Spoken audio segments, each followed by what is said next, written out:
उपमुख्यमंत्री राष्ट्रवादी काँग्रेस पक्षाचे सन्माननीय राष्ट्रीय अध्यक्ष आदरणीय अजितदादांच्या वाढदिवसाचं औचित्य साधून राष्ट्रवादी युवती काँग्रेस महाराष्ट्र प्रदेश यांच्या वतीने आयोजित केलेल्या या कॅन्सरवर मात करण्यासाठीच्या HPV वॅक्सिनच्या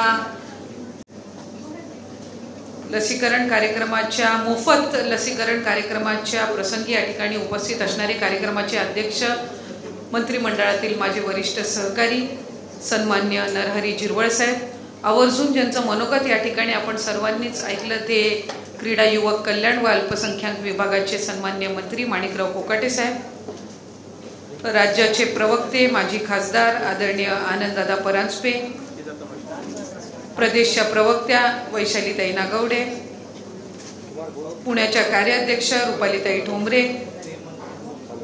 ज्यांच्या पुढाकारातून आजचा हा कार्यक्रम या ठिकाणी पार पडत आहे त्या युवती संघटनेच्या प्रदेशाध्यक्ष संध्याताई सोनवणे, आवर्जून ज्यांची उपस्थिती या ठिकाणी लाभलेली आहे आणि खऱ्या अर्थानं स्वतः हे लसीकरण करून ज्या आपल्या सगळ्या जणींसमोरच एक उदाहरण ठेवणार आहेत त्या बिग बॉस फेम जान्हवीताई, इथे युवतीच्या जिल्हाध्यक्ष पायल देवकर, सर्व तालुक्यातून जिल्ह्यातून आलेल्या युवतींच्या सगळ्या सन्मान्य पदाधिकारी, समोर या ठिकाणी उपस्थित असणारी आमची प्रेरणा असेल, सगळ्यात सन्मान्य असणाऱ्या पदाधिकारी असतील, सन्मान्य पत्रकार आणि सर्व आजी माजी संघटनेचे प्रतिनिधी जमलेले जे वॅक्सिनेशनसाठी या ठिकाणी आलेले आहेत, ती मेडिकलची संपूर्ण टीम, डॉक्टर्स, बंधू आणि भगिनींनो, मी सुरुवातीलाच आम्हा सगळ्यांच्याच वतीने संध्या तुमच्या आणि तुमच्या सर्व सहकाऱ्यांचे या ठिकाणी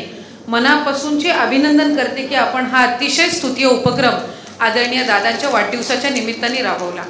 अनेक उपक्रम आपण आदरणीय प्रदेशाध्यक्ष तटकरे साहेब असतील, आपले राष्ट्रीय कार्याध्यक्ष प्रफुल्ल पटेल साहेब असतील, आदरणीय भुजबळ साहेब असतील, आदरणीय दिलीप वळसे पाटील साहेब असतील, आदरणीय हसन मुश्रीफ साहेब असतील, यांच्या मार्गदर्शनाखाली आदरणीय दादांच्या वाढदिवसाच्या निमित्ताने त्या ठिकाणी राज्यभर राबवले।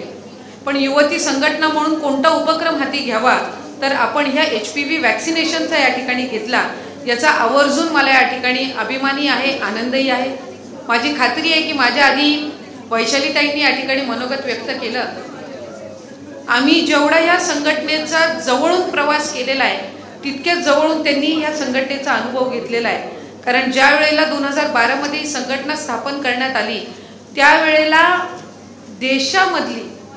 देशातली कुठल्याही राजकीय पक्षातली युवती संघटना ही आपली राष्ट्रवादी काँग्रेस पक्षाची एकमेव होती। आजही मला या गोष्टीचा अभिमान आहे की या संघटनेतून पुढे येण्याची आणि या संघटनेमध्ये काम करण्याची मला संधी मिळाली। कारण साधारणपणे या संघटनेमध्ये काम करत असताना आपल्यातली प्रत्येक जण वेगवेगळ्या अनुभवातून जात असते। कॉलेजमध्ये आपण शिकत असतो, पोस्ट ग्रॅज्युएशन करत असतो, काही नोकरी व्यवसायामध्ये असतात, काहींना राजकारणामध्ये यायचं असतं, पण त्यांच्या घरातल्यांना असं वाटत असतं की कसं यांनी या संघटनेमध्ये सक्रिय व्हावं, असे वेगवेगळ्या द्विधा मनस्थितीतून जात असतात। मला वाटते प्रेरणाने सुद्धा आमच्यासोबतच युवती संघटनेमधून सुरुवात केली। आम्ही बऱ्याच जणी आहोत ज्या महिला संघटनेमध्ये काम करतायत। मी जिल्हा परिषद त्याच्यानंतर विधानसभेमध्ये काम करण्याची संधी मिळाली। पहिली या युवती संघटनेतनं जिल्हा परिषदेची 2017 मध्ये जवळपास 8 का 10 जणींनी आम्ही निवडणूक लढवली आणि आज वेगवेगळ्या पद्धतीने आमचा राजकीय प्रवास जरी असला तरीही मला आवर्जून आपल्या सगळ्यांनाच या ठिकाणी सांगायचे संध्या तुझ्या सहित की वेगवेगळ्या निवडणुका आम्ही लढवल्या, लोकप्रतिनिधी म्हणून काम करतो, पण ह्या संघटनेत काम करण्यातून जे आम्हाला शिकायला मिळालं, मला वाटतं तो महिला व बाल विकास विभाग सांभाळत असताना एक बेस जो तयार झाला ती या संघटनेच्या इथून झिरवळ साहेब तयार झाला। कारण या संघटनेमध्ये काम करत असताना महिलांचे आणि मुलींचे अनेक प्रश्न हे आम्हाला जवळून अनुभवायला मिळाले आणि कुठल्या विभागाकडे किंवा पोलीस विभागातल्या सुद्धा कुठल्या दालनामध्ये जाऊन ते प्रश्न सोडवायचे त्या संघटनेमध्ये काम करताना आम्हाला लक्षात आलं। आज आरोग्याच्या दृष्टिकोनातून तुम्ही हा उपक्रम हाती घेतलाय आणि HPV वॅक्सिनच्या संदर्भातलं तुम्ही तुमच्या प्रास्ताविकमध्ये असेल, माणिकराव कोकाटे साहेबांनी असतील, पुढे झिरवळ साहेब त्या संदर्भातलं मार्गदर्शन करतील, रुपालीताई वैशालीताईंनी या ठिकाणी मार्गदर्शन केलेलंच आहे। आणि साधारणपणे कॅन्सर सारखा जो आजार आहे ह्याचं तुम्हाला कधी दुखणं जाणवत नाही, तुम्हाला इतर जे काही आजार असतील, तुम्हाला जॉईंट पेन असेल, तुम्हाला दुखतंय म्हणून तुम्ही डॉक्टरांकडे जाता, तुम्हाला एखादा काही अपघात झाला असेल तर कालांतराने त्याचं दुखणं वाढतं, तुम्ही डॉक्टरकडे जाता, डोकं दुखत असेल, ताप आला असेल, त्याचे सिम्पटम्स तुम्हाला दिसतात आणि म्हणून तुम्ही डॉक्टरकडे जाता आणि ते सिम्पटम्स तुम्ही सांगता. कॅन्सर एक असा आजार आहे की ज्याचं दुखणं तुम्हाला जाणवत नाही पण ते शरीरामध्ये वाढत असतं आणि मग ज्या वेळेला एकदम दुसऱ्या किंवा तिसऱ्या स्टेजला त्या आपल्या शरीरावर खूप मोठ्या प्रमाणामध्ये त्या ठिकाणी आक्रमण करतं किंवा त्याचे पडसाद आपल्याला दिसायला लागतात, त्यावेळेला आपण डॉक्टरांकडे जातो, बायोप्सी करतो, इतर सगळे टेस्ट करतो आणि मग त्याच्यातनं लक्षात येतं की आपण ऑलरेडी अशा स्टेजला पोहोचलोय की जिथून वाचू का नाही याची एक द्विधा मनस्थिती ही त्यानिमित्ताने आपल्याला अनुभवायला मिळते. आणि मग आपण वेगवेगळ्या थेरपीज आणि जशी किमोथेरपी असेल, इतर सगळे रेडिएशन्स असतील, याच्यातून आपल्याला त्या ठिकाणी सामोरं जावं लागतं. खासकर ग्रामीण भागातल्या ज्या आमच्या मुली आहेत आणि महिला आहेत यांना आरोग्याबद्दलची काळजी ही बऱ्याचशा वेळेला आपल्याला त्याची जाणीव करून द्यावी लागत असते. आणि आज तुम्ही हे मोफत वॅक्सिनेशन ठेवले. साधारणपणे मार्केटमध्ये याची किंमत 3000 आहे. आत्ता आपण 2000 मध्ये ते उपलब्ध करून देतात आणि आपण 0, 1 आणि 6 म्हणजे असे 3 डोसेस.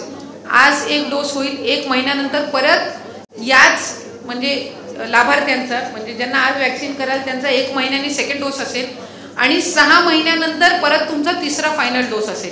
मला ज्या जणी इथं वॅक्सिन घेणार आहेत त्यांना मला आवर्जून सांगायचं आहे की तुम्ही म्हणाल की आज एक डोस मी घेतला आणि मी त्या सगळ्या आजारांमधनं मुक्त झाली, असं नाही आहे.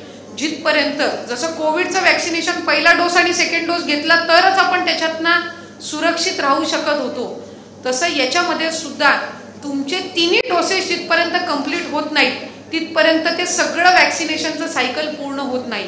त्याच्यामुळे आज ज्या ज्या मुली किंवा महिला इथं वॅक्सिन घेणार आहेत माझी त्यांना विनंती राहील की तुम्ही आज त्याच्यानंतर 1 महिना आणि त्याच्यानंतर 6 महिने अशा पद्धतीचा हा कोर्स तुम्ही वॅक्सिनेशनचा पूर्ण करावा.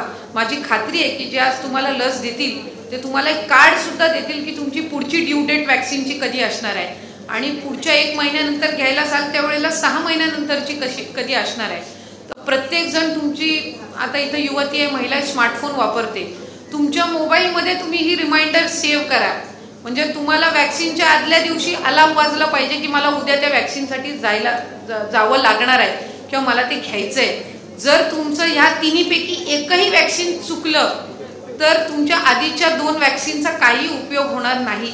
त्याच्यामुळे या गोष्टीची दक्षता किंवा त्या गोष्टीची काळजी हे आपण सगळ्यांनी घेणं गरजेचं आहे. आम्ही दादांकडे सुद्धा या संदर्भातली विनंती ही गेल्या अर्थसंकल्पाच्या कालावधीमध्येच केली होती आणि दादांनी, राज्याचे मुख्यमंत्री देवेंद्र फडणवीस साहेबांनी आणि एकनाथ शिंदे साहेबांनी सुद्धा आम्हाला हमी दिलेली आहे की आरोग्य विभाग आणि महिला व बालविकास विभाग आम्ही त्या ठिकाणी समन्वय साधून पुढच्या कालावधीमध्ये जे